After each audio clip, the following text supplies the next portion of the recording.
بسم الله الرحمن الرحيم. الحمد لله والثناء لله والصلاة والسلام على رسول الله صلى الله عليه وسلم. آديات بدو مهتسنتهين مالو وناكسن رمهانتي وحنو أركها قدومي عبد الرحمن قرالك وساكا كباهيي ورباهنتا اللحريرا أرضيدا وحكبرتا دوكسيغا فارح ومار ومالين دويته وحوي arrin maamul oo iyaga iyo maamulahooda ka dhaxaysa ay dhaxmartay isla mar ahaantaasina marjic ay u noqonayaan ay tahay wasaaradda waxbarashada iyo sayniska jamhuuriyadda Soomaaliland. Arrinta maamul ayaa uu ka hadlay gudoomiyaha xisbiga wadani Saaka Cabdiraxmaan Cirro. Marka uu horeysa waxaan horta shacbiga reer Soomaaliland la wadaagayaa una iftiiminayaa in dhacdooyinka dhaca ay tahay dhacdooyin kamid ah waxa way maalin kaste haday tahay arrin arday haday tahay arrin baayac mushtar haday tahay arrin mujtamaca dhexdeeda ee ka dhaxdhacda waa dhacdooyinka maalinlaha ah ee dhacaya way inaguna hadda waxaad moodaa in wasaa'ilu iclaamka ama social media casriga ihi oo dhacdooyinka maalin walba dhacaya uu sahlay in si sahla dadku ay u ogaadaan oo barto ay joogaan ay warkaas ugu gaadho waana dhacdooyin la xalilo oo inta badan maamul weey wasaaradda waxbarashada iyo sayniska jamhuuriyadda Soomaaliland waxay u idman tahay oo u taagan tahay waa barbaarinta iyo waxbarashada da'yarta jamhuuriyadda Soomaaliland ku dhaqan ayaa uu yahay xilka saaran nasiib wanaag maanta wasaaradda waxbarashada waxa ay Soomaaliland waxay maraysaa mustawa caalami ah oo aad ogtihiin maanta tacliinta Soomaaliland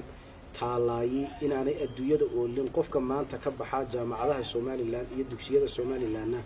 oo maanta adduunyada iyo geeska Afrikaba uu muuqaal weyn ku leeyahay waxa ayaan darra ah dhacdadaasi ardayda ah ee qiimaha badan leh ee dalka Soomaaliland jiilka oo soo kacaya ee maalintii dhaweyta dhaxmartay iyaga maamulkooga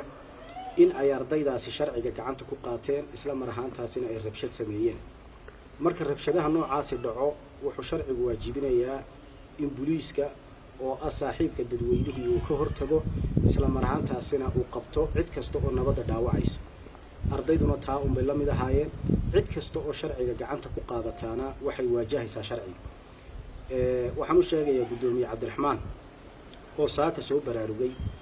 oo dhacdadaasi maalinta hore dhacday isagu Saaka ka dhigay dhacdo shalay iyo maanta dhacday horta gudoomiye wad hurdada ka toos aad u toos dalkana la qabso update noqo waxa socda ee dalka ka socdana waxa way xogogaal u noqo adiga iyo xisbigaaguba wana ayaan darro weyn adoo dalkan madaxtinimo ka doonay maantana ka doonaya inaad war aan jirin aad ummadda Soomaaliland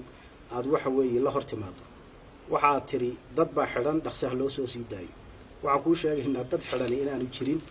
arrin jirtana maaha cid xiran oo maanta saldhig ama jeel ku jirtaana ma jirto arrintaas arrin maamul baahay way dhamaatay wasaaradii waxbarashada qaabilsanay iyo waxa way ardaydii iyo waalidadii iyo maamulkii dugsiga intuba iyagoo gacmaha haysta ay maalintiiba dhamaatay waxa weeye oo nasiib darro weyn ah inaad dadka waxaan jirin aad u sheegto waxaana ay taasi cadeynaysaa sida ana dalka xuquuqaal ugu wahay dalkaaga xuquuqaal u noqo hoos u eeg difaaca qarannimada Soomaaliland ba lagaaga baahan yahay inaad difaacdo oo maalinun adoo qarannimada Soomaaliland iyo difaaciga ka hadlaya waxa weeye in laakiin arday iyo macallinkiisa oo murmay inaad 10 cisho dabadeed ka hadasho lagaaga ma baahna toos baraarug dalkana xuquuqaal u noqo waxa weeye siyaasadda waxa weeye xisbigaaga kor u qaad dadka ku garab joogana hurdada ka toosi wada toos dad reer wadani tihiin dalkana xuquuqaal u noqda intaasaan isagana Cabdiraxmaan leeyahay warka aad Saaka baahisayna waxba kama jiraan wana ayaan darro kuwa waxa ku soo gaarsiiyay waran jirin ku soo gaarsiiyana kuma turayaan dalkana uma tuulin adigana kuma tuulin adna dalka uma tuulin hal la toosa reer wadaniyo hurdada ka toosa kaca inta dalka la qabsada wixii jira ogaada adduunyadii baaba boogtay maanta waxa way qariyo waaxid ah ardaydaasi dhacdadoodu maalin hore ahayd wayna dhamaatay warka noolina ma jirto intaas shacbiga reer Soomaaliland la wadaagaya aad iyo aad baan u mahadsantihiin wassalaamu calaykum waraxmatullaahi ta'ala wa barakaatuh.